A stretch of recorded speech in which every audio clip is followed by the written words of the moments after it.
Vamos a nuestra próxima sesión, our next session. Artificial intelligence, so many things to say about this, and growing concerns, especially because of disinformation and threats to cybersecurity. Hoy vamos a explorar las estrategias que se están implementando para abordar esta cuestión, ni más ni menos que la inteligencia artificial hoy y en el futuro. Nuestro próximo moderador es Marcelo Cabrol, jefe de estabilidad, conocimiento e impacto de IDB Lab. Les pido un aplauso muy fuerte para él. Bienvenido, Marcelo. The stage is yours. Gracias. Buenas tardes a todos. Como Cristina dijo, es bueno estar agradecidos y es bueno estar agradecidos para todos ustedes, especialmente después del almuerzo, que nos acompañen. Siempre entendemos que después del almuerzo el panel tiene que ser educativo y tiene que ser una buena conversación. Y vamos a tratar de darle eso para ustedes. La idea del panel es tratar de desmitificar la conversación sobre inteligencia artificial y darles suficientes herramientas como para que puedan salir y trabajar y aprovechar esta tecnología. Déjenme decirles dos cosas antes de presentar al panel. La primera es una fecha y la segunda es un número. La fecha, 30 de noviembre de 2022, seguramente no se acuerdan dónde estaban, pero fue el día que se lanzó GPT-1, GPT-Chat-1, y creemos y entendemos que esto cambió la forma en que pensamos en la tecnología. Vamos a discutir esto en un minuto.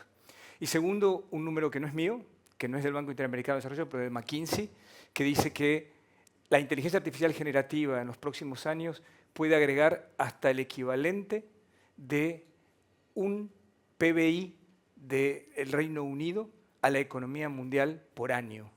Entonces estamos hablando realmente de una industria que puede ser transformacional en muchos sentidos y sobre todo desde el punto de vista de agregar a la productividad y el crecimiento económico. Ahora déjenme pasar a nuestros panelistas. Voy a presentar primero a Fernando López Yerbasi, que es presidente de la América del Sur hispana de Microsoft. Fernando, bienvenido. Por favor, un aplauso.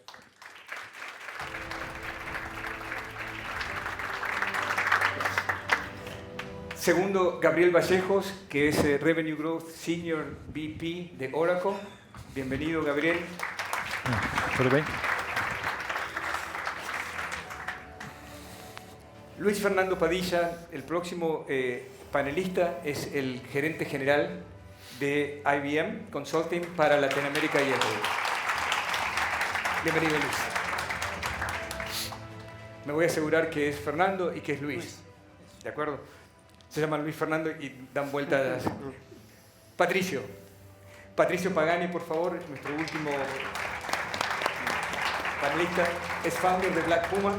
Bienvenidos. Ok, entonces, empecemos por el principio. Se habla mucho de inteligencia artificial, hay mitos, hay oportunidades, hay desafíos, pero creíamos que era bueno empezar con definiciones. Y esto parece aburrido, pero ojalá no lo sea. ¿Qué quiere decir inteligencia artificial? ¿Qué quiere decir inteligencia artificial generativa? ¿Y por qué es tan importante? Entonces, ¿empiezo por vos? Empezamos. Dale. Bueno, buenas tardes. Gracias, Marcelo. Gracias a toda la audiencia de la invitación a este panel. Inteligencia artificial es como tecnología inspirada en la biología humana para ayudar al humano a resolver problemas de forma más fácil. Eso es como el paraguas general. Ahora el mundo se divide en dos, antes del 2022, recién lo mencionabas, y después del 2022. Y básicamente voy a tratar de describir cuál es el cambio de la AI generativa, que tiene que ver con que por primera vez podemos hablar con la tecnología en el lenguaje que aprendimos de chiquititos, o sea, en el lenguaje humano. La tecnología no interpreta idiomas, sino que interpreta conceptos, con lo cual ya la parte del idioma queda de costado. Y por primera vez, un modelo que aprendió de forma general puede resolver muy bien preguntas puntuales, ¿está bien? Y empiezan a aparecer un mundo de cosas que eran impensadas. Por ejemplo, hoy si voy a mi heladera, saco una foto y le digo, con lo que tengo hoy, decime cuál es la mejor receta que me recomendás para la noche. Eso no podía pasar antes del 2022. Y eso sí puede pasar hoy. Así que estamos entrando en un mundo donde conversamos con la tecnología, cosas que antes llevaban mucho tiempo, ahora se pueden hacer en tiempo real y nos va a depositar en un cambio muy profundo que es similar a la aparición de Internet. Y cierro con un tema que no es menor, que es la velocidad a la que está ocurriendo esto. Las tecnologías de altísima disrupción tuvieron un periodo muy importante entre que aparece la tecnología y la sociedad los adopta. La máquina de vapor, o la tecnología de vapor, que se inventó en 1765 por Watts, tardó 100 años en ser utilizada por la sociedad. Internet se inventa en el año 1960 y se adopta por la sociedad en 1995 aproximadamente. Otra fecha Esto importante. sale en 2022 y en un mes tiene 100 millones de usuarios. Con lo cual, la velocidad a la que está ocurriendo este cambio y la magnitud del cambio es súper importante. Muchas gracias, Gabriel. Bueno, buenas tardes a todos, gracias por la invitación. Al contrario. E só para complementar, um pouco sobre este contexto de AI, me gusta sempre dizer que estamos vivendo um contexto de transformação e de surpresa com a Large Language Model. Pero AI existe há mais de 50 anos, então creo que este é o primeiro ponto que todos têm que ter acá com muita consciência, porque nossas vidas já estão sendo impactadas por AI há muito tempo. Então, se vas a Netflix para tangibilizar, não? E empiezas a mirar uma película de terror. ¿Es terror en español? Terror, Sí, ¿no? sí, terror. Soy brasileño, perdón. Una película de terror. Y ahí Netflix empieza a te mostrar otras películas. O tú vas a Amazon y compras una bicicleta y después te presenta un casco, después te presenta una botella y así por delante. Entonces, AI ya viene en nuestro día a día y las empresas ya están viviendo eso. Entonces, la primera pregunta que cada uno tiene que hacer internamente es, ¿cuánto eso ya está impactando mi negocio hasta hoy? Independente de ChatGPT e tudo que estamos vivendo. E ChatGPT, para passar aí para mis colegas acá também, temos que entender que foi um discovery, não uma construção. Construção é como uma ponte, não? Del ponto A ao ponto B, tu haces uma planeação e sai do outro lado.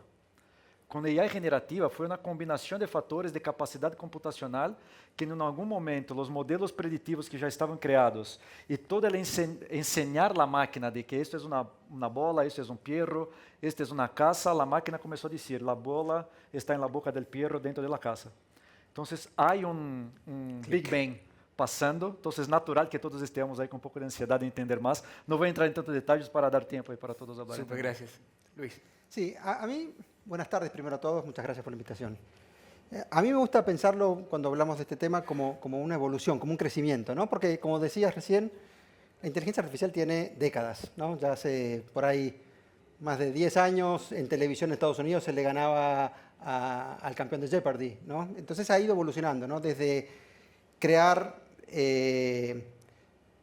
modelos que permitían tomar decisiones, inferir o predecir, basados en la capacidad de aprender y que luego se fue madurando y potenciando con la capacidad de entender el lenguaje natural, la capacidad de procesar grandes datos, a que luego se combina con otras tecnologías como automatización, robótica y demás que permiten que aparte empiece a ejecutar y más recientemente a la capacidad de decidir, a la capacidad de ejecutar se le incorpora la capacidad de crear y eso es revolucionario. Y no solo crear, sino crear datos, crear videos, crear música, crear a partir de lo creado y encima con direccionamiento. Le puedo decir que cree pensando que sos un rol u otro rol o que esté destinado a una persona u otro tipo. Entonces realmente el potencial que tiene a partir de la inteligencia artificial generativa combinada con las otras tecnologías es un proceso que se va combinando y potenciando a llegar a lo que tenemos hoy, que recién estamos viendo para dónde va a ir, ¿no? Súper, genial. Patricio. Para cerrar y no repetir, les voy a comentar un concepto que escuché hace poco que me gustó mucho, relacionado a lo transformacional de lo que estamos viendo con estos modelos generativos. Y es que, y una de las razones, creo, por la cual fue tan rápida la adopción, que es que esta tecnología me permite conversar con las máquinas. Cosa que mal o bien, de alguna manera podía hacer antes con nuestros dispositivos, con los teclados, con el mouse, conversábamos con las máquinas. Lo que me permite es conversar en nuestro lenguaje con las máquinas. Y entonces recién estamos viendo a un bebé, un estadio bebé de esta tecnología, pero uno de los cambios muy grandes es que todos, con mayor o menor nivel de tecnología y experiencia con la tecnología, vamos a poder conversar con las máquinas y vamos a poder pedirle lo que queremos que haga. Entonces, me parece que aquí hay algo realmente disruptivo de todo lo que hemos visto para atrás, para adelante. Esto es seriamente distinto. Patricio, ¿crees que la inteligencia artificial va a tomar tu trabajo? Es una muy buena pregunta. Creo que la inteligencia artificial no lo plantearía como que va a tomar trabajos. Evidentemente hay algunos trabajos que son los más repetitivos, y esto es lo que dice todo el mundo que le preguntan esto. Los trabajos más repetitivos son los más fácilmente automatizables, con lo cual todo aquel que esté haciendo trabajos repetitivos es el que está en mayor riesgo de automatización. Pero hay como 3 niveles. Están las cosas más repetitivas, las cosas donde requiere la cabeza para planear de qué manera se asignan recursos. Para esto también es bastante buena la tecnología. Y después, y muchos de ustedes tienen ese rol en las compañías, CEOs, los CEOs tienen que tomar decisiones muy estratégicas de riesgo. Para esa parte de decisiones en riesgo es que estas tecnologías no son tan buenas. No es tan fácil de entrenar porque no es tan fácil decidir cuál es la mejor estrategia y me tengo que apostar a lo que creo.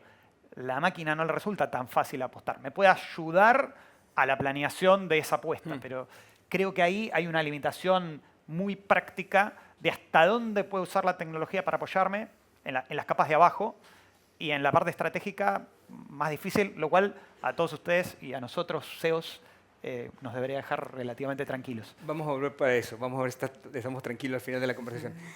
Fernando, hablemos primero de estrategia empresarial e inteligencia artificial. ¿Sí?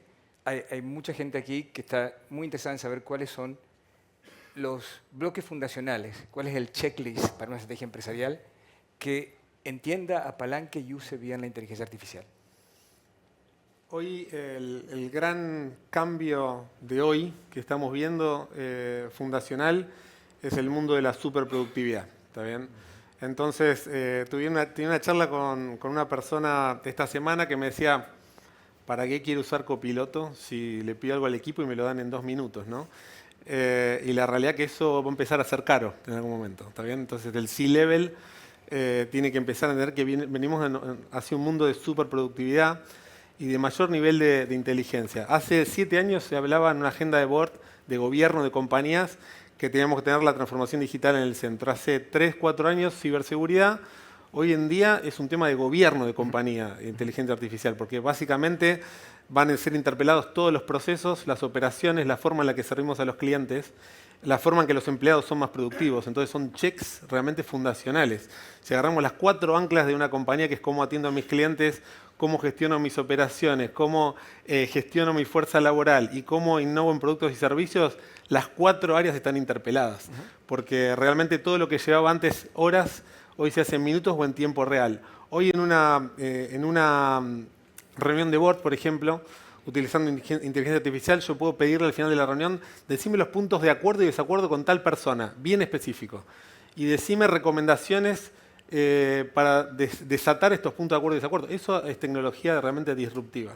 Entonces, como check operacionales, primero es un tema de gobierno de las compañías, no es un tema delegable, ¿está bien?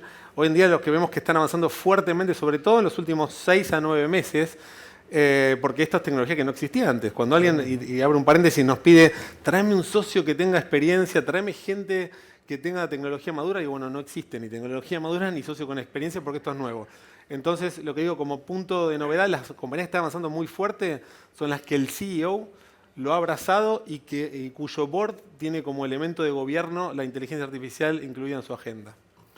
El otro día escuché que lo complicado es pensar en términos de 3 dimensiones para las empresas.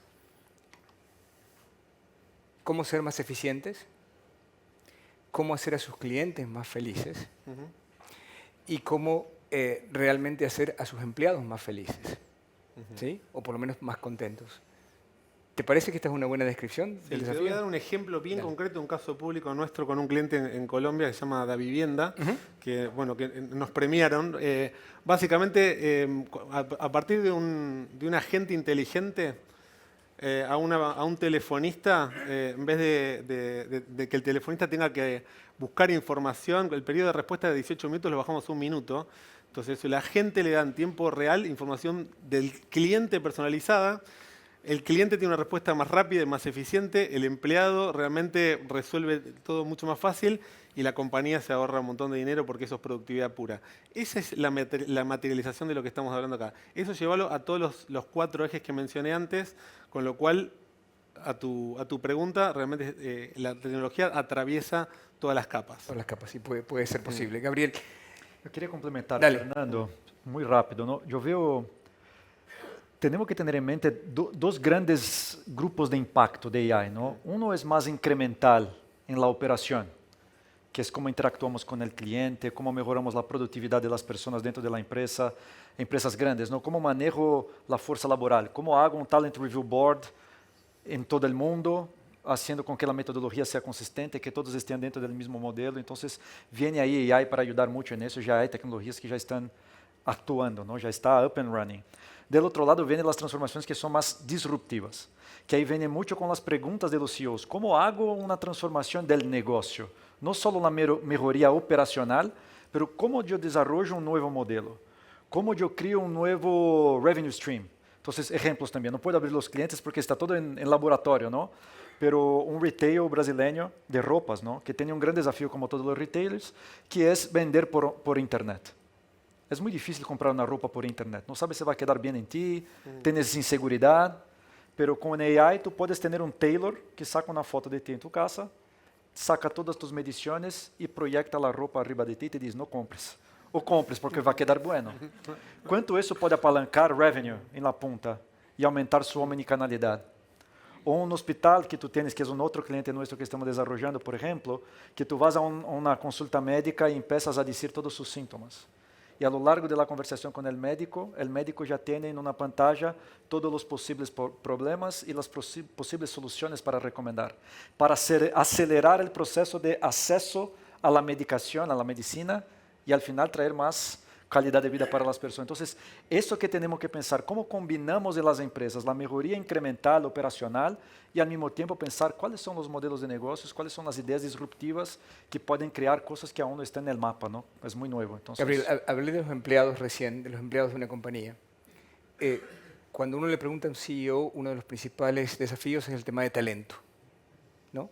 El talento es escaso, el talento tiene que ser desarrollado. Entonces, ¿por qué no nos contás un poquito qué ves desde ese punto de vista? ¿Cómo adquirir más talento? ¿Cómo formar más talento? Y estoy hablando para las compañías, pero también estoy hablando para los sistemas educativos. Esta mañana se habló en el primer panel sobre la necesidad del capital humano, sí. ¿no? Entonces, quiero que pensemos también un poquito más allá de lo que la compañía necesita hoy. É uma boa pergunta. Fernando começou a charla dizendo, ¿no? Que a tecnologia que habilita o talento humano. Então, não há como pensar em tecnologia e não pensar em pessoas. É uma indústria que vem crescendo a números muito acelerados, então as universidades não estão gerando talentos no mercado. Há gap e hace com que todas as empresas que estão acá empecem a buscar os mesmos talentos. Esse é o problema que temos hoje. Então, para mim, há 2 grandes desafios, ¿no? De um lado, há o sistema educacional de todos os países da América Latina, que tem que estar preparados para este novo contexto. E eu lidero um projeto de educação como Midnight Job, posso falar um pouco mais sobre isso depois. Por isso tenho tanta paixão com este tema. Mas eu vejo que o sistema educacional de nossa região não está preparado para tratar de los talentos del futuro. Não estou falando de las Ivy Leagues, okay? Estou falando de la maioria de la população de los países que tem acesso à educação pública. Então, há um modelo estruturante que tem que ser revisado, porque ensinamos os estudantes com base no conhecimento del passado a não desenvolver pensamento para o futuro, e sim repetir o que passou. Então, para mim, há trabalho a ser feito acá. Do outro lado, vêm as empresas que estão acá, vocês que estão nos escutando e assistindo acá, não?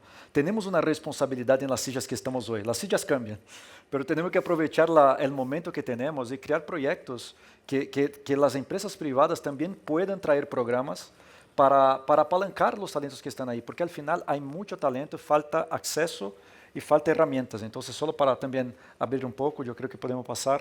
Mas eu trataria também 2 temas importantes. Temos uma responsabilidade grande em relação a isso. Ahí volvemos, te lo prometo. Vimos empresas, charlamos un poquito de talento. Luis, nuestros estudios en el BID dicen que todavía en relativa adopción Latinoamérica está un poco detrás de otras regiones. ¿Sí? Pero me gustaría que nos cuentes, para que todos sepamos, dónde ves el benchmark de Latinoamérica y el Caribe en la adopción de inteligencia artificial y también que nos cuentes en qué áreas tenemos progreso y en cuáles tenemos déficit.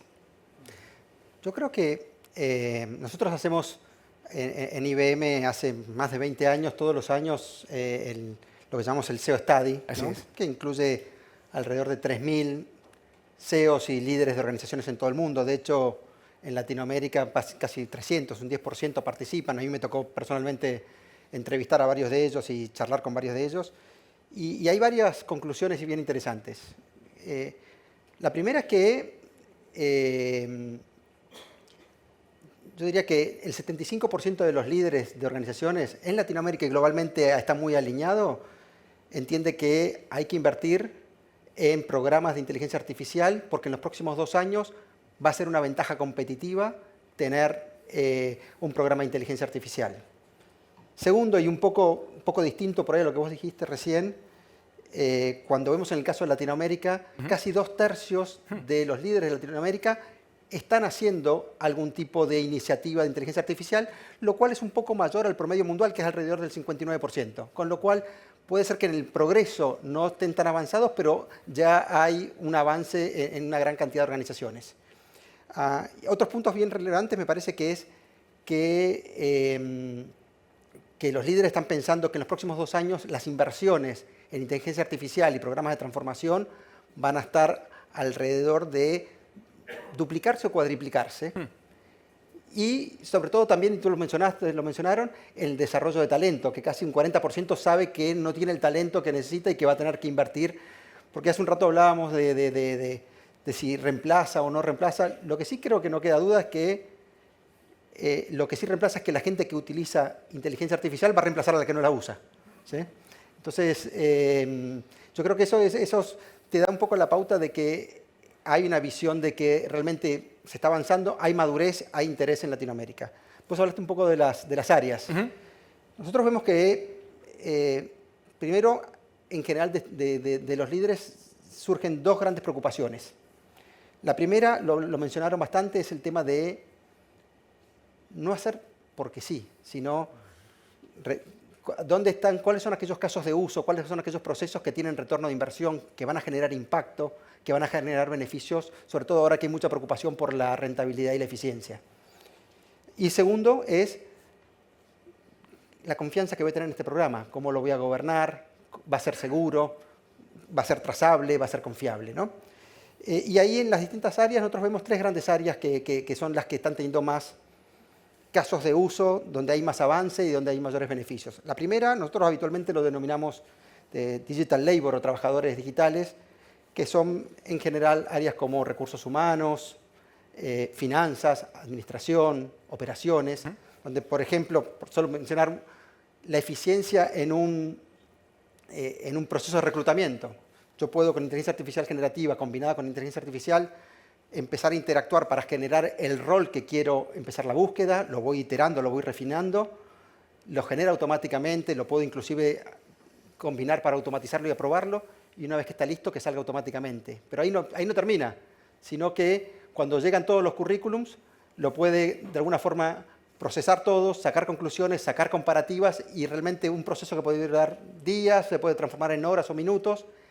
La exactitud tiene mucho menos errores, también se incrementa, y el tercer punto, es la experiencia. La experiencia, tanto para el que recluta como el que está siendo reclutado, es mucho más amena, mucho más fluida. Entonces, ese es un área, ¿no? El área de digital workers. El segundo área, que creo que es el que más ha progresado, es en la parte de atención a clientes, ¿no? Atención a clientes, contact center, atención a clientes, ventas y demás. Hay muchos casos de uso. Nosotros, la mayoría de los proyectos que estamos haciendo, hay muchos en casos de uso en atención a clientes. Hoy, por mencionar un ejemplo, tenemos en llamados que se reciben, casi con asistentes digitales, asistentes virtuales cognitivos, se puede resolver casi el 90%. ¿Qué dice el feedback de ese llamado? Ahí voy. Dale. Uno es que el 90% se pueden resolver sin interacción humana. Y segundo, que lo que se llama el NPS o la satisfacción del cliente es mayor tenemos un caso, por ejemplo, en Brasil, que hemos cuadriplicado la satisfacción del cliente con un 50% de productividad. Y el tercer área, donde hay más casos de uso, donde se puede y hay más foco, es en el área de desarrollo de aplicaciones y tecnología y operaciones. Hace un rato hablábamos de la eficiencia, ¿no? Por ejemplo, imaginémonos desarrollo de aplicaciones. Probablemente muchos tenemos aplicaciones que tienen 40, 50 años. Ya ni siquiera los que lo desarrollaron están en la organización. No hay documentación. Y hoy asistentes digitales cognitivos te pueden ayudar a extraer las reglas de negocio, hacer las especificaciones, generar los casos de prueba para que sea una prueba mucho más exhaustiva y completa, desarrollar código.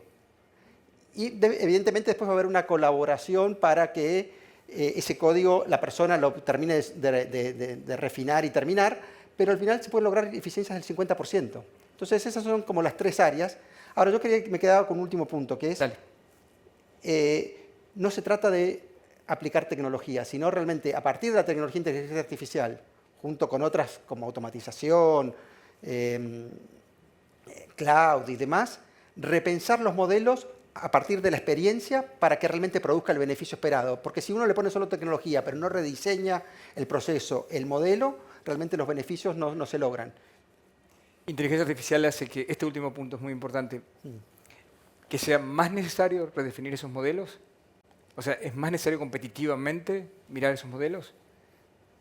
Yo creo que lo que abre es una capacidad de innovación mucho más grande, porque realmente hoy se destruyen fronteras de las industrias, de los clientes con competencia, los que por ahí somos competencia, sos parte del mismo ecosistema y colaborás, entonces realmente te abre un potencial de pensar en nuevos modelos mucho más innovadores y mucho más colaborativos. Muchas gracias. Patricio, levantaste la mano. Sí, un comentario sobre eso que me resuena mucho y que tiene que ver con varias de las cosas que estamos hablando, que son los incentivos. En las organizaciones muchas veces los proyectos de tecnología fallan o son difíciles porque la gente tiene un incentivo, la gente que trabaja en la organización, para seguir haciendo las cosas como las estaba haciendo antes, y no siempre es fácil pensar en qué tengo que hacer para que tiremos para el nuevo lado todos. Porque las organizaciones tienen, esto no es mío la idea, pero las organizaciones tienen anticuerpos. La manera en que funcionan, y siempre funcionan así, es necesaria porque si no tenés esos anticuerpos te vas desviando del objetivo. Entonces, la manera en que una organización funciona en forma eficiente y todos tiran para el mismo lado es la misma, por la cual los proyectos de cambio de los cuales le estamos hablando en la inserción de nuevas tecnologías normalmente fallan. Entonces, me parece que hay un punto importante a considerar y que es difícil de pensar a veces conceptualmente, es cómo diseñar los incentivos correctos para que la gente que se tiene que sumar a este cambio y a la adopción de nuevas tecnologías se quiera pasar y no quiera seguir haciendo las cosas como las venía haciendo. En general es algo que no se piensa demasiado en estos proyectos. ¿Sabes qué? Estaba leyendo el otro día cómo empezar en una estrategia empresarial para poner IA. Y la verdad es que no hay muchas ideas muy innovadoras. La primera es forme un comité. ¿Sí? Asegúrese que el CEO o alguien de CEO level esté ahí. ¿Sí? Entonces quería preguntarles a ustedes por dónde empezar. ¿Hay formas más creativas e innovadoras para empezar? Dale, Patricia. Esto es lo que me trajo tu reflexión, digamos. Sí, ¿no? Y me encantaría escuchar al resto, pero yo lo que he escuchado es, bueno, obviamente que tiene que haber un comité, porque esto es de abajo para arriba y de arriba para abajo. Pero el modelo de trabajo que yo he visto que funciona es más que un comité, que también tiene que estar, una célula como si fuera un virus. ¿Sí? Vos tenés que tener un virus paralelo que empiece a funcionar, que en forma chiquitita replique lo que necesita replicar de las funciones de la organización que estás tratando de mejorar. Y una vez que el virus tiene vida propia y que sabes que funciona, y funciona mucho mejor que la célula madre de donde salió, ahí se puede empezar a pensar en que contagie al resto de la organización. Pero si vos metés a la célula de trabajo en innovación dentro de la organización, el anticuerpo del que hablábamos antes que tiene la organización, probablemente lo termine matando al virus, como hacen los glóbulos blancos. Fernando, me miraste recién cuando pregunté eso. ¿Qué reflexión te trae eso? Yo creo que no empieza por tecnología y por organización. No sé, si vamos a temas de políticas públicas, ¿se me escucha bien? Sí. Vamos a salud. 10% del Producto Bruto Mundial en 2030 se va a ir en salud para atender bien a 1.000 millones de personas y desatender a 7.000. Por eso llevado a un país, digo, ese es el punto inicial por donde se lanza un estudio para decir dónde la tecnología puede contribuir a resolver este problema, tener mayor igualdad, bajar el costo para gobierno. Hablo de políticas públicas. En una empresa privada es lo mismo. Digo, si estoy en una empresa manufacturera o de oil and gas, y digo, quiero descarbonizar toda mi supply chain. Bueno, ese es el punto inicial para después crear un equipo, para seguramente como cuarta respuesta hablar de tecnología. Pero el punto inicial es el problema que estoy tratando de resolver. Nos pasa mucho a nosotros que en esta época todo el mundo dice, tráeme los casos de estudio, decime el menú de lo que hay disponible. Digo, ¿pero para qué? ¿Qué quieren resolver? No lo sé, pero quiero ver qué es lo que está disponible. Entonces es como el huevo y la gallina, ¿no? Realmente el punto inicial es qué problema grande queremos resolver. Yo tengo un punto más para... Un punto ahí. Adelante. Dale, dale. Eu vejo assim, há uma questão de self-awareness das empresas também, assim, de entender onde estão na estratégia, não? Eu vejo, temos mirado 3 grandes grupos de empresas. Um são empresas que estão criando modelos de negócios arriba da inteligência artificial. Estão nascendo novos modelos de negócios ou startups. Isso é um grupo. Há grupos de empresas que estão criando células, não? Paralelas dentro da empresa para começar a desenvolver um modelo de AI dentro da empresa. E há empresas que estão mirando um shelf, não sei como falar isso em espanhol, mas mirando o display, entendendo quais são os modelos. Eu sou um retail, tenho um modelo de retail, plug and play. Então, estes são os 3 grupos. Então, a primeira coisa é entender no mapa onde cada empresa está. E um segundo layer é entender quais são os blockers estratégicos, porque passa muito por cultura. Quando habla del vírus, eu traduzco em cultura, porque al final queremos resultado imediato. Queremos ROI arriba de todas as inversões, pero queremos startups dentro da empresa, queremos inovação, queremos AI para generar disrupção.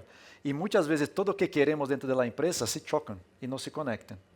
Então, há um trabalho cultural a nível executivo que tem que ser feito para decidir se vamos estar dentro da piscina ou não. ¿No? A água é fria al princípio, se queda boa depois. Mas há uma decisão difícil de dizer que quero ser inovador de verdade. Porque muitas empresas sabem que vão inovar, mas não podem ter erros. E todo é custo, não há inversão. Pero, Gabriel, ningún CEO va a ir adelante con esto sin KPIs. ¿Sí? Sin duda. ¿Cuáles son los KPIs entonces? Pero KPIs são muitos, ¿no? Porque por eso puedes pensar em geração de revenue directo, el KPI que es normalmente pienso es ese, digamos, por eso estoy ou preguntando. tu puedes pensar de quantas ventures dentro da empresa, quantas vão sair. Tu tens que ter 20 para ter 2 buenas. Quantas tu vas a matar antes de sair do papel? KPI é muito amplo. Podes ter KPIs de negócios, pode ter KPIs de projetos, pode ter KPIs de atividades para cada um dos projetos. Por isso que tem que ver com a cultura organizacional. E aí para mim vem um terceiro ponto, que são 3 dimensões. Assim, há um ponto da capa de dados que as empresas têm que estar muito bem organizadas, porque se não tem uma capa de dados muito bem organizada, não há modelo de AI. Se toda a tua empresa está em spreadsheets, no planilhas de Excel, em las computadoras de todos os empregados, como tu vas a criar um modelo de AI? Então, para mim, essa é uma primeira capa. Segunda capa é, não há como fazer, falamos muito de change management, e não podemos cambiar todos os managers, não podemos sair de um dia para o outro cambiando toda a empresa. Então, há uma inversão em las pessoas dentro da empresa para fazer com que a learning curve, a curva de aprendizagem, seja o mais rápida possível. Que tu hablaste, de arriba para abaixo, abaixo para arriba, mas há um terceiro ponto que é de afuera para dentro. Qual é o ecossistema? A transformação não vai vir só de adentro. Então, estar conectado com os venture capitals, estar conectado com os hubs de startups, para fazer com que o ecossistema pueda respirar o mesmo oxigênio que tu empresa está respirando, independente da indústria. E aí, conectando estas 3 capas com a definição estratégica do board, tu empiezas a construir um caminho, mas não há recipe, não há uma receita única. Luis, te ves entiendo, así que por favor. Sí, en una parte, a ver, nosotros básicamente estamos muy focalizados en AI for Business, ¿no? Para empresas. Entonces, por ahí tiene sus matices, ¿no? Pero nosotros, por un lado, tocando un minuto lo del ecosistema, yo creo que nuestra visión es cuando ya las empresas ya están pasando de hacer pilotos a realmente buscar beneficios y implementaciones con programas a nivel de organización, a nivel de empresa. Y ahí nosotros recomendamos o nos focalizamos en 4 grandes conceptos. El primero es abierto, ¿sí? O sea, hoy por hoy, la combinación de soluciones del ecosistema, donde podemos partir de soluciones de modelos fundacionales de afuera, externos, que se combinan con nuestra información dentro de la empresa, con mis propios modelos, lo va a hacer que realmente permita la colaboración y permita el crecimiento con una visión abierta. Porque pensemos, ¿no? Hoy, hace un tiempo, los modelos eran más basados en casos de uso y se invertía en desarrollar ese modelo, se invertía luego en esos datos y luego en preparar los casos de uso en particular para eso. Hoy tenemos modelos ya preentrenados que permiten tener un buen nivel de exactitud y resolución, que permite ya avanzar muy rápido, pero que sobre ello yo puedo ir construyendo con mis datos particulares, con mis modelos particulares, que lo hace económicamente más viable en un modelo abierto que permite esa colaboración. El segundo punto es dirigido. Y está muy alineado con el tema de retorno de inversión y producir impacto y beneficios. Yo hablaba hace un rato de por dónde comenzar, sea casos de uso de digital labor, ya sea casos de uso de gestión de clientes o de desarrollo de aplicaciones en IT, pero hoy lo que sí queda claro es que las organizaciones buscan casos de uso que ya tengan activos reusables, que se pueda aprovechar, que tengan rápido retorno de inversión, porque al final hay que repensarlo, definir los KPIs, definir el business case, pensar en una nueva experiencia, definir un nuevo modelo de gestión de datos y de gobierno que realmente tenga retorno. El tercer concepto es confianza, ¿no? Confianza en que tengo un programa de governance que me va a permitir gestionar a nivel organización y que no sean iniciativas aisladas, que me permita gestionar los datos, los modelos y demás, que me permita tener seguridad y trazabilidad, que sepamos que estoy entrenando y usando datos que van a dar una respuesta que la organización es la que espera que dé y no dé una alucinación. O que inclusive sea trazable y que no tenga sesgos, ¿no? Y por último, el tema del empoderamiento, ¿no? Cuando hablamos de que es algo colaborativo entre abierto e interno, que está focalizado en casos de uso existentes y demás, lo que estamos buscando es que si yo voy a poner mis datos como organización, yo voy a poner mi talento, yo voy a poner mis modelos, luego quiero que eso vaya escalando. Entonces tiene que ser un modelo tal que me permita que eso vaya escalando y que la gente y el talento lo pueda seguir empoderada, lo pueda seguir utilizando para que realmente traiga más beneficios. Eso sería escuchándolo a ustedes dos, salió el tema de datos, ¿no? Y datos están en la estructura básica de lo que estamos discutiendo, ¿no? Entonces quiero, Patricio, que reacciones a lo que estamos hablando, pero sobre todo nos cuentes estas dicotomías que aparecen, ¿no? Datos abiertos, o sea, estructura de datos abiertos o cerrados, trabajar con terceros o trabajar in-house. ¿Dónde está ahí la recomendación y cómo la manejarías? A ver, de lo que decía Gabriel, me parece importante rescatar esa estructura base que es sobre la cual vamos a construir todo esto que estamos hablando, que son los datos de la organización, los datos de la empresa. Eso, en las interacciones que he tenido yo con distintos jugadores de la industria, es un gran desafío inicial. Si no tenés bien los datos, todo esto no va a ser posible de hacer. Y ayer en la cena estaba charlando con alguien que me hablaba de pozos huérfanos y del metano que se escapaba a la atmósfera. Y me surgió este problema con los datos. Si hoy los datos de la empresa no lo estás guardando bien, si tenés una máquina que está operando y a la noche se borra todo lo que grabó la máquina porque a nadie le interesó guardarlo, no vas a poder construir un modelo cuando nos sentemos cualquiera de nosotros 4 a hacerlo. No se puede. Entonces, estás tirando el metano a la atmósfera, no estás guardando los datos. Entonces, por ahí, para empezar, y algo que estaría bueno que se lleven para chequear con sus equipos técnicos es los datos que estamos generando, los estamos guardando bien, porque todo lo que viene después solo puede hacerse con los datos que son de ustedes. ¿Sí? Los modelos que va a traer la industria los van a ayudar y hay una combinación de los datos, de los modelos que vienen y lo que ustedes tienen que poner, pero si los datos no están bien guardados no se puede recuperar ¿sí? Es como el metano que ya se escapó. Déjame interrumpirte ahí.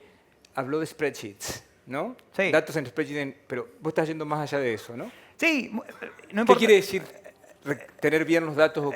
Por eso les decía el caso de que me los he encontrado con varias organizaciones, de una máquina que funciona y tiene un sistema que recopila los datos de operación, pero eso no se guarda todos los días en algún lugar donde yo, cuando quiera hacer un modelo de detección de fallas, lo puedo ir a buscar y vea el patrón. Muchas veces pasa eso.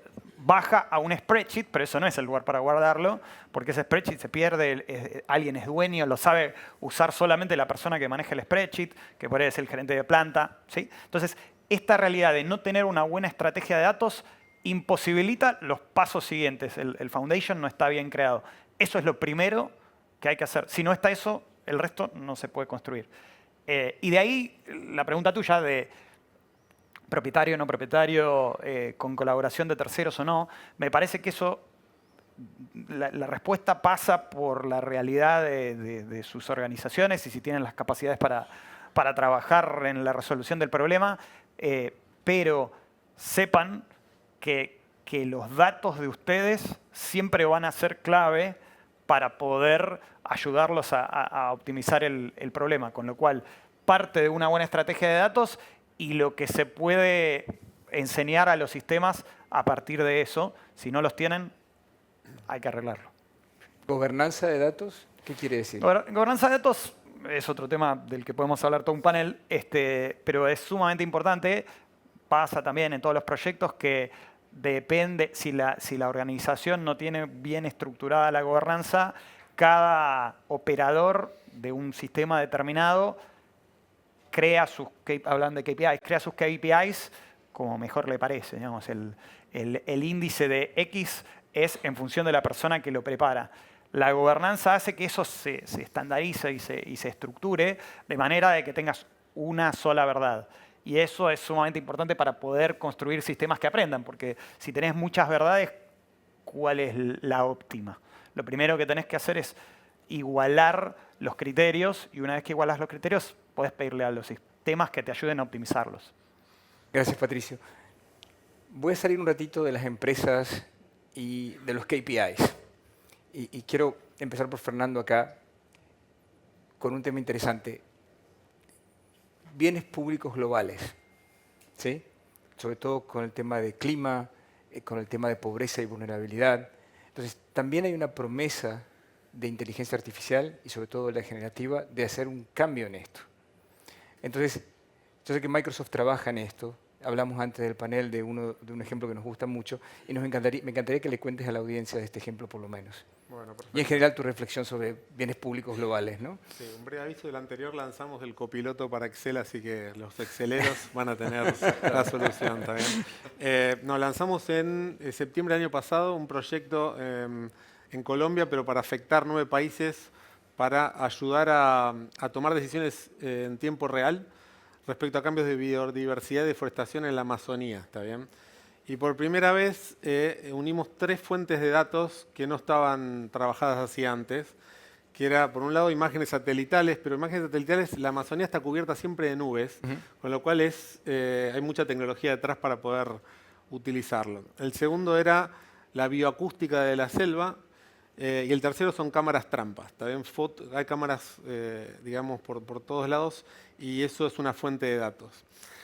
Construyendo Pero perdón, sí. imágenes satelitales ya teníamos, ¿no? Teníamos, pero no combinadas con estas otras 2 fuentes. Acá la gran diferencia es la combinación de las 3 fuentes. Y la gran diferencia en la respuesta a la sociedad tiene que ver con con el tiempo real. O sea, las series de datos en ese ambiente tardaban por ahí meses a años en poder ser digeridas y tomar un cambio de política pública.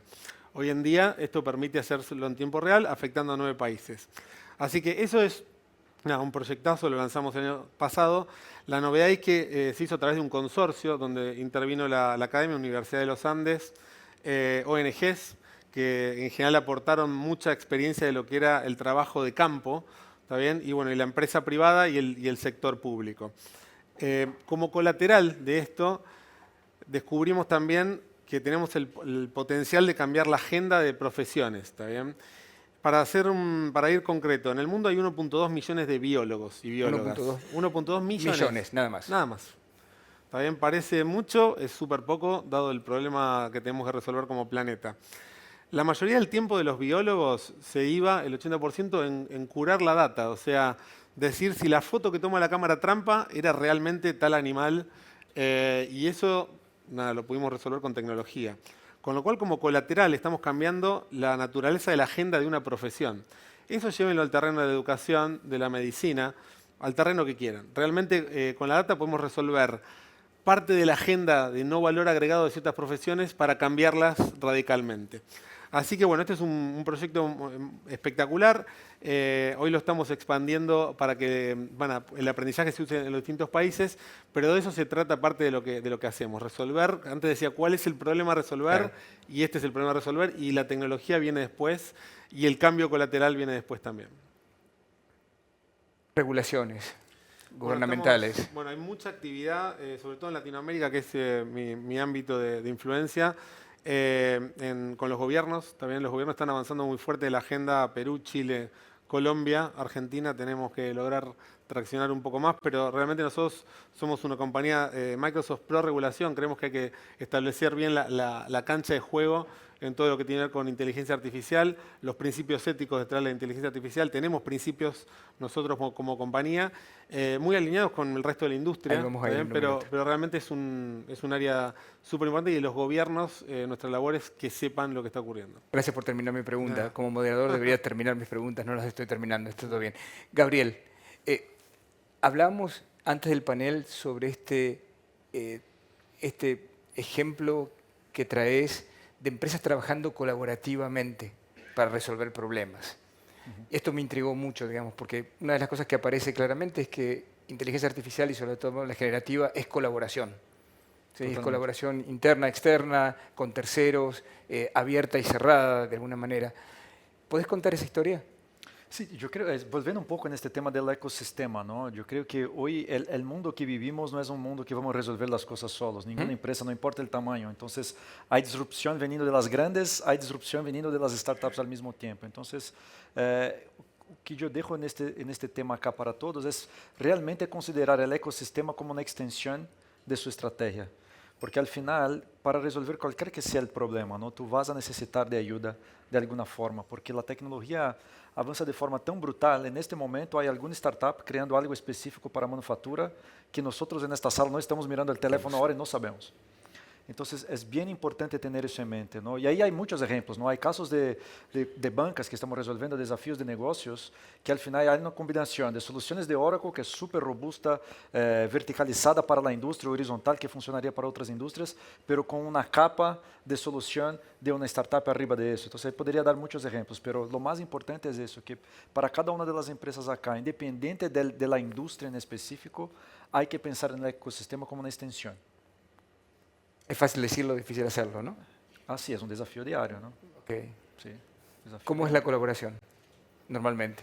Sí, ¿Dónde parte? No, punto práctico, hay que tener gobernanza, Okay. hay que tener coraje, ¿no? Tú hablaste de valentía en un momento de tener esta energía de poner en la práctica, y hay que testear. Yo vuelvo en el punto de la innovación, porque cuando vamos a la vida real de ejecutar un proyecto, de tener múltiplos socios en conjunto y un ecosistema que sí puede parecer complejo, muchas empresas o tienen miedo de empezar, o en el medio del camino se quedan con un mal sabor, no sé cómo decir eso en español, de que puede no dar cierto solo porque hay una complejidad en el medio del camino. Entonces yo veo que todos los líderes que están acá nos escuchando, ¿no? Hay una cuestión de mindset muy importante en este contexto. Para hacer dar cierto una relación en empresas grandes que son socios, startups que están nos ayudando en el ecosistema, y tú siendo el protagonista del desafío, ¿no? Porque al final todos que van a estar alrededor de ti para resolver tu problema. Entonces, tener esta conciencia y invertir tiempo, porque es testear.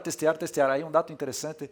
Yo volví ahora de Valle del Silicio, de Silicon Valley, y yo vi una estadística de los venture capitals. Ellos invierten en 100 startups para 20 dar cierto.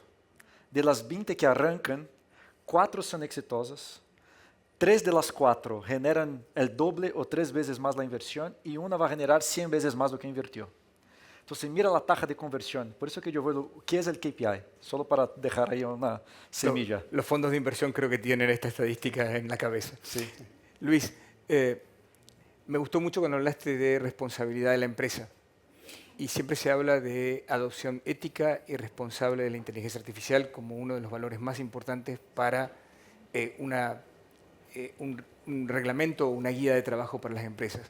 ¿Cuál es tu reflexión sobre el uso responsable y ético de la inteligencia artificial, con todas las presiones de las que hablaste antes también, Sí. ¿no? Con todos los requerimientos? No, yo creo que, a ver, el tema de confianza que yo lo mencionaba hace un rato está basado en distintos niveles, ¿no? Uno en la seguridad, otro en la ética, otro en el resguardar la información y los datos, entonces, y en el gobierno.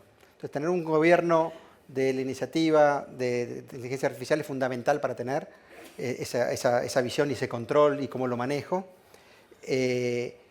En el tema de ética y el tema de seguridad hay un par de conceptos que son muy importantes. El primero es que yo pueda, o sea, saber y poder manejar y curar los datos para que realmente le entreguen un resultado correcto, que no tenga sesgos o que tenga los parámetros o las guías que la organización quiere. El segundo punto es que tenga seguridad, ¿no? Porque también hay información confidencial, también hay información sensible que uno tiene que de alguna forma resguardar y proteger, ¿sí? Y por último, tener trazabilidad para que si yo parto, yo hace un rato lo comentaba cuando hablaba del tema de apertura, ¿no? Los modelos, digamos, fundacionales, LLMs que se llaman externos de la industria, permiten un buen nivel de resolución con mucha exactitud a temas más generales. Pero luego, a lo que comentabas vos, los casos de uso particulares de cada organización requieren de mis datos, requieren de mis modelos, y ahí es donde esa combinación de los dos se potencia para hacerlo económicamente más viable, pero aparte para que sea mucho más controlado porque sea seguro y conocido el outcome que voy a tener, y que yo pueda saber cuál fue el algoritmo que tomó, cómo se llegó a la conclusión, que no hay desvíos, que no hay sesgos, que está la información controlada, bien manejada y segura. Entonces yo creo que para poder asegurar esa trazabilidad y esa ética en cuanto a las decisiones que se están tomando y las ejecuciones que se están haciendo. Gracias, Luis. Voy a volver a eso en un minuto. Patricio, te vi la mano leve. Sí, solamente una nota de color de algo que pasó la semana pasada, no sé si lo escucharon, pero con la intención de corregir un sesgo que es conocido de la data con la que fueron entrenados los LLMs, Google, que no es ninguno de ustedes, así que lo puedo contar, Google le hizo una corrección a su versión del LLM que se llama Gemini y empezó a tener problemas de sesgo para el otro lado. Empezó a generar imágenes de nazis negros que no existen, pero por intentar corregir el sesgo de que todas las imágenes eran de una manera y forzar esa corrección del sesgo, que no es muy fácil de corregir por la manera en que son entrenados estos modelos, la reflexión es, de nuevo, tengamos cuidado de qué datos estamos guardando en la empresa y de qué sesgos tienen, porque los modelos que le montemos arriba van a tener los mismos sesgos que los datos que estuvimos generando. Si los datos son buenos, entonces los modelos van a ser bastante buenos. Si los datos no son tan buenos, va a haber que tratar de corregirlos, pero no es tan fácil como descubrió Google la semana pasada. Y si no lo vieron, búsquenlo. Es un caso bastante típico. Buenísimo. Gracias, Patricio. Nos quedan 2 minutos y 17 segundos, los estoy leyendo, no es que lo sepan muy bien. Entonces, en 2 minutos y 17 segundos, les voy a pedir a cada uno de ustedes que hagan una muy breve reflexión, obviamente, sobre qué aprendieron en este panel. ¿Qué no sabían o qué les llamó la atención de lo que dijo otros de los panelistas? Así que los voy a dejar pensar. 10 segundos. ¿Quién se anima a empezar? Si querés empiezo. Dale. No, yo creo que me escuché lo que es la disponibilización del ecosistema, me parece un tema central, así que creo que me lo llevo porque es parte del rol que tenemos nosotros. Esto no es un juego suma cero, es un juego infinito, con lo cual disponibilizar el ecosistema de forma abierta es central para lo que hacemos para adelante. Gracias, Fernando, por animarte. Pues yo. Dale. No, para mí tiene un punto así, todas las charlas que participo sobre AI, hay una conclusión importante, sí. Tenemos ansiedad de intentar reconocer lo que viene para el futuro, ¿no? Y la incertidumbre es muy grande. Entonces, cambiar la clave mental de construir el futuro. Porque si estamos en un momento de discovery, todo es posible y todo vale, ¿no? Como aprendizaje para la empresa, como inversión en desarrollo. Entonces, construir el futuro al revés de intentar entenderlo. Gracias, Gabriel. Luis. Me robaste la idea del ecosistema, la verdad. Podés repetirla, no hay ningún problema. No, pero yo creo que sí, creo que coincidentemente todos estamos abiertos a que creemos que hoy el juego del ecosistema realmente potencia y no da suma cero, sino que realmente potencia. Pero me quedo un poco, creo que sistemáticamente todos estuvimos hablando mucho sobre la importancia del governance y los datos. Y creo que es un tema que hay que llevarse bien presente para que el éxito de las iniciativas de inteligencia artificial realmente tengan el nivel de exactitud que se requiere. Muchas gracias, Luis. Patricio. Y yo me quedo con la idea de educación que decía Gabriel y de no tener miedo de enfrentarse al desafío de algo nuevo sin que los equipos estén totalmente seguros de qué hacer, porque parte de este juego de transformación es animarse a que la primera vez no salga o no salga exactamente como quiero, pero de todas maneras invertir en intentarlo. Creo que todas las compañías digitales están haciendo eso, así que las no digitales tienen ese desafío que es distinto de la lógica de su negocio, pero la única manera de lograrlo es intentarlo. Perfecto. Yo aprendí mucho, así que les agradezco mucho. Les pido un aplauso, por favor.